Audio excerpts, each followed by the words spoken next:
പാതിവില തട്ടിപ്പിലെ മുഖ്യപ്രതി അനന്തു കൃഷ്ണൻ ആസൂത്രണം ചെയ്തത് വൻ തട്ടിപ്പുകളാണ്. കഴിഞ്ഞ ഏപ്രിലിൽ NGO കോൺഫെഡറേഷൻ യോഗത്തിലാണ് അനന്തു പുതിയ തട്ടിപ്പ് പദ്ധതികൾ വിശദീകരിച്ചത്. പ്രധാനമന്ത്രിയുടെ അപ്പാരൽ പാർക്ക് പദ്ധതിയുടെ ഭാഗമായി ഗാർമെന്റ് ക്ലസ്റ്ററുകൾ തുടങ്ങുമെന്ന വ്യാജ വാഗ്ദാനമാണ് യോഗത്തിൽ ഇയാൾ നൽകിയത്. കേൾക്കാം അന്ന് അനന്തു കൃഷ്ണൻ പറഞ്ഞ വാക്കുകൾ.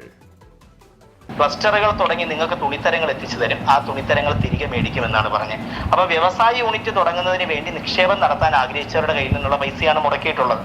അവരുടെ മുതൽ മുടക്കാണ് യഥാർത്ഥത്തിൽ അത് എന്റെ കമ്പനിയെ വിശ്വാസത്തിൽ എന്നെ ഒരു കൺസൾട്ടന്റ് എന്നുള്ള രീതിയിൽ എന്നെ വിശ്വാസം അർപ്പിച്ച് അവർ നൽകിയ പൈസയാണ് ഞാൻ ഇതിനകത്ത് മുടക്കിയിട്ടുള്ളത്.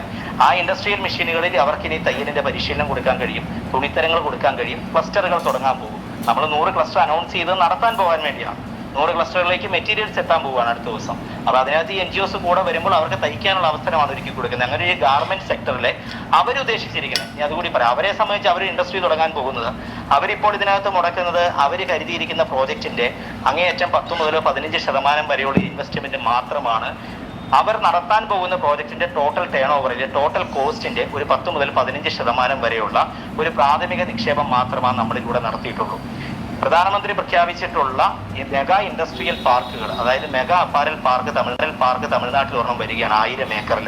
അതിന്റെ സാറ്റലൈറ്റ് യൂണിറ്റുകളായിട്ട് കേരളത്തിൽ വർക്ക് ചെയ്യുന്നത് ഉൾപ്പെടെയുള്ള യൂണിറ്റുകളുമായിട്ട് ചേർന്നുകൊണ്ടാണ് ഈ അപ്പാരൽ പ്രോജക്റ്റ് നമ്മൾ ചെയ്യുന്നത്. തിരുപ്പൂർ ഉൾപ്പെടെ ഉള്ള വിവിധ കമ്പനികളുടെ മെറ്റീരിയൽസ് എടുത്തു തന്ന് ചെയ്യുന്നതിന് വേണ്ടിയുള്ള ഒരു ക്രമീകരണമാണ് ചെയ്തത്.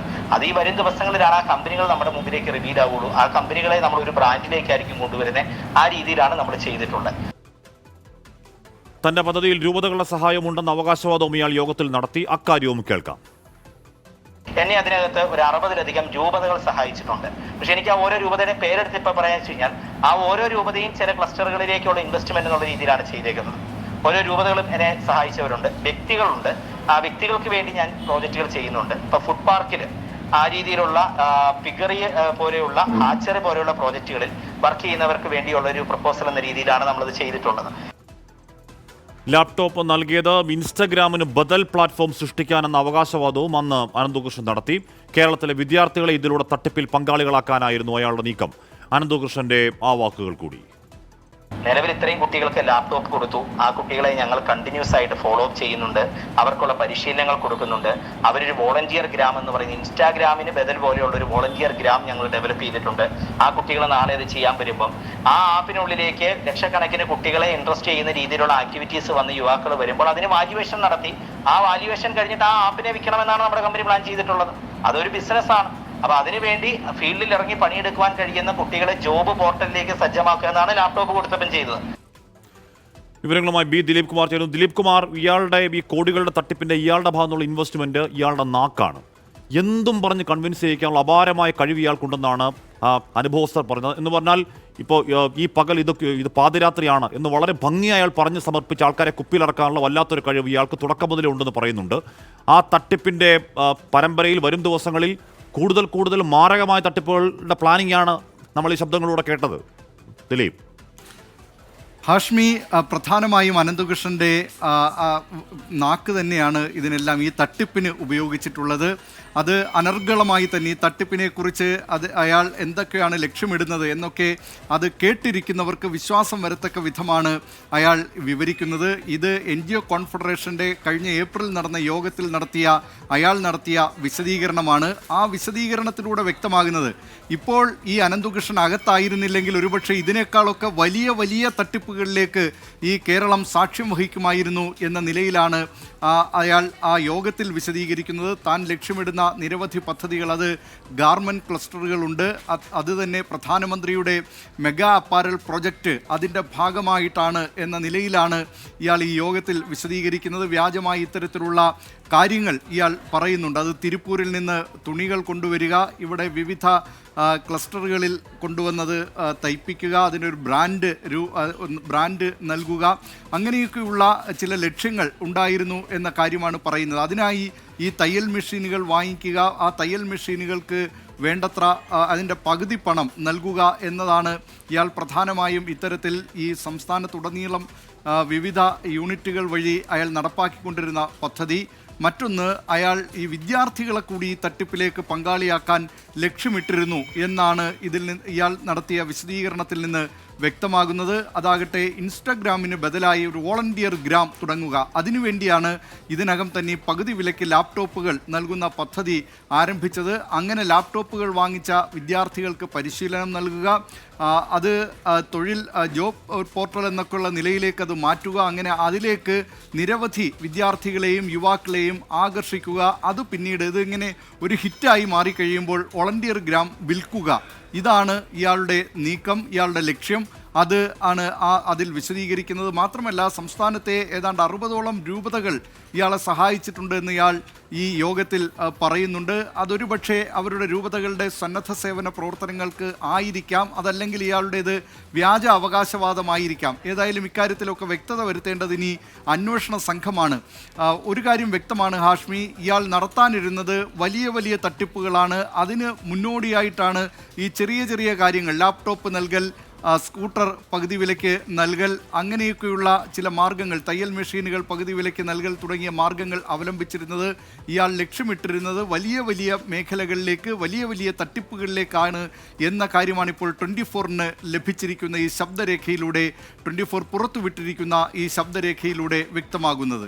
ഹാഷ്മി, ദിലീപ്, ഇയാളുടെ പ്രായം 26-27 വയസ്സാണ് ഇയാൾക്കുള്ള പ്രായം. എന്ന് പറഞ്ഞാൽ ഇനി തുടക്കത്തിൽ ഇയാൾക്ക് CSR ഫണ്ട് കിട്ടുമെന്ന് എന്ന് ഇയാൾ തെറ്റിദ്ധരിച്ചു എന്നതിൻ്റെ വാദത്തിന് ഒരുപക്ഷെ സമ്മതിക്കാമെങ്കിലും ആദ്യഘട്ടത്തിലുള്ള ഒക്കെ കഴിയുമ്പോഴേക്കും ഇയാൾക്ക് CSR കിട്ടില്ല എന്ന് ഇയാൾക്ക് തന്നെ ബോധ്യപ്പെടുന്നുണ്ട്. പിന്നെയും ആ തട്ടിപ്പ് അനസ്യൂതം തുടരുകയും ആ തട്ടിപ്പ് തുടർന്നത് 1000 കോടിക്കൊക്കെ മുകളിലേക്ക്, 1000 കോടിയാണോ ഇപ്പോഴും പരാതികൾ വരുമ്പോൾ അതിന് മുകളിലേക്ക് പോകുമെന്ന് ഇപ്പോഴും നമുക്കറിയില്ല. ആ പണം എവിടെ പോയി എന്നറിയില്ല. അപ്പോൾ നോക്കൂ ദിലീപ് കുമാർ, അപ്പോൾ തുടക്കം മുതൽ തന്നെ ഇയാളൊരു തട്ടിപ്പ് പ്ലാൻ ചെയ്യുകയും ആ തട്ടിപ്പിൻ്റെ അടിത്തറയിൽ അത് പ്ലാൻ ചെയ്ത് പിന്നെയും അതിനെ ഒരു തട്ടിപ്പിൻ്റെ ഒരു മഹാസാമ്രാജ്യമാക്കി മാറ്റുകയും ചെയ്യാൻ പ്ലാൻ ചെയ്തത്. ഇപ്പോൾ ഷഫീദ് റാവുത്തർ നേരത്തെ എന്ന് റിപ്പോർട്ട് ചെയ്ത പോലെ അവിടെ അതിർത്തി ഗ്രാമങ്ങളിലൊക്കെ പോയി പാവം തമിഴന്മാരെയും പാവം മനുഷ്യരുടെയും ഒക്കെ പൈസ അടിച്ചു എന്ന് പറഞ്ഞാൽ കേരളത്തിന് അങ്ങോളം ഇങ്ങോളം ഇയാളുടെ തട്ടിപ്പ് കരങ്ങൾ എത്താത്ത ഇടമില്ല. ദിലീപ്, എത്രത്തോളം ആഴത്തിലുള്ളതായിരുന്നു അപ്പോൾ ഇയാളുടെ തട്ടിപ്പ് ദിലീപ്? ഹാഷ്മി, വിവിധ കോർപ്പറേറ്റ് സ്ഥാപനങ്ങളെ കൊണ്ട് CSR ഫണ്ടിലൂടെ ഇയാൾ പകുതി വിലയ്ക്ക് ഇത് നൽകുന്നു എന്നായിരുന്നു ആദ്യ അവകാശവാദം. പക്ഷേ ഈ യോഗത്തിൽ ഇയാൾ വിശദീകരിക്കുന്നുണ്ട്. യോഗത്തിൽ തന്നെ ഇയാൾ പലരുടെയും ചോദ്യം ചെയ്യലിന് വിധേയരായിട്ടുണ്ട്. കാരണം പലരും ഈ പകുതി തുക വീതം സമാഹരിച്ച് ലാപ്ടോപ്പുകൾക്ക്, ഇരുചക്ര വാഹനങ്ങൾക്ക്, തയ്യൽ മെഷീനുകൾക്കൊക്കെ പണം നൽകിയിട്ടുണ്ട്. പക്ഷേ അത് പിന്നീട് ലഭിക്കുന്നില്ല എന്ന ഘട്ടം എത്തിയപ്പോഴായിരുന്നു ഈ യോഗം നടന്നത്. ഈ യോഗത്തിൽ തന്നെ ഇയാൾ വിശദീകരിക്കുന്നുണ്ട്, ഈ പകുതി തുക എന്നത് നേർപകുതി തുക CSR ഫണ്ട് എന്ന നിലയ്ക്ക് മാത്രമല്ല, അത് ഏതാണ്ട് അയാൾ കണ്ടെത്തേണ്ടത് അതിൻ്റെ ഏതാണ്ട് ഒരു 25% തുക മാത്രമാണ് ഇങ്ങനെ ഈ CSR ഫണ്ടിലൂടെ കണ്ടെത്തേണ്ടത്. ബാക്കി തുക തനിക്ക് കമ്മീഷനായി ഏതാണ്ട് 25%-ഓളം കമ്മീഷൻ എന്ന നിലയിൽ തന്നെ, ഡീലർമാർക്കുള്ള കമ്മീഷൻ എന്ന നിലയിൽ നൽകുന്നതാണ് ഈ സ്ഥാപനങ്ങൾ. അത് ഇരുചക്രവാഹന നിർമ്മാതാക്കളായാലും തയ്യൽ മെഷീൻ നിർമ്മാതാക്കളായാലും അത്തരത്തിലുള്ള പ്രമുഖ കമ്പനികൾ ഇയാൾക്ക് കമ്മീഷൻ എന്ന നിലയിൽ നൽകുന്നതാണ്. അതുകൊണ്ട് 25% തുക മാത്രമാണ് താൻ കണ്ടെത്തേണ്ടി വരുന്നത് എന്ന കാര്യം ഇതിൽ പറയുന്നുണ്ട്. ഈ തുക മുഴുവൻ തൻ്റെ 2 അക്കൗണ്ടുകളിലേക്ക് മാറ്റിയിട്ടുണ്ട് എന്ന് ഇയാൾ പറയുന്നുണ്ട്. അത് FD അക്കൗണ്ടും അതോടൊപ്പം തന്നെ സ്വീപ്പിംഗ് FD അക്കൗണ്ട്, ഈ 2 അക്കൗണ്ടുകളിലേക്കാണ് താൻ മാറ്റിയതെന്നാണ് യോഗത്തിൽ പറയുന്നത്. അത് ഒരു തരത്തിലും ഇത് ഏതെങ്കിലും ഒരു ഘട്ടത്തിൽ ഇത് മുറിയുകയാണെങ്കിൽ, അല്ലെങ്കിൽ ഇതിലേക്ക് പണത്തിൻ്റെ ഒരു ഫ്ലോ വരാതിരിക്കുകയാണെങ്കിൽ തനിക്ക് പണം വരുന്നതിനുള്ള മറ്റു ചില മാർഗങ്ങളുണ്ട്. അത് കൺസൾട്ടൻസി സർവീസ് എന്ന നിലയിൽ താൻ ചില പ്രമുഖർക്ക് സേവനം ചെയ്യുന്നുണ്ട്. അങ്ങനെയൊക്കെയുള്ള പണം തനിക്ക് വരും. അതുകൊണ്ട് ഒരു കാരണവശാലും ഇത് തടസ്സപ്പെടുത്തില്ല. കഴിഞ്ഞ ജൂൺ 30 ഈ കാര്യത്തിൽ, അതായത് ആരുടെയൊക്കെ കയ്യിൽ നിന്ന് പണം വാങ്ങിയിട്ടുണ്ടോ അവർക്കെല്ലാം ആ ഉൽപ്പന്നങ്ങൾ എത്തിച്ചു കൊടുക്കും.